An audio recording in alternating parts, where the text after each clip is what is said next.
MRI करून बाहेर आला मुलगा. त्याच्यानंतर 2 इंजेक्शन भर 2 बॉटल छोटे 2 बॉटल भर 2 हाताचा खून काढला.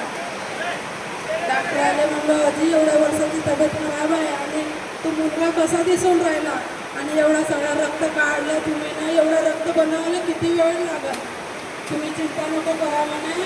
हा रक्त आम्ही ना काढलं म्हणे तर 12 बिमारीचे पता चालेल म्हणे येते म्हणे, त्याच्यासाठी आम्ही ना एवढं रक्त काढलं म्हणे. मग त्यानं रक्त काढला आणि बाहेर पाठवला. भगवंताला विनंती केलं की बाबा रक्त काढून नेला, रिपोर्ट नॉर्मल आला पाहिजे, काही बिमारी नाही निघला पाहिजे आणि माझा मुलगा चांगलं इथून आम्ही जर जाऊन तर माझा मुलगा सुधारला पाहिजे. डॉक्टरांना माझ्या पोरासोबत बात केला की तुम्ही आपल्या पप्पासोबत बोलून घ्या.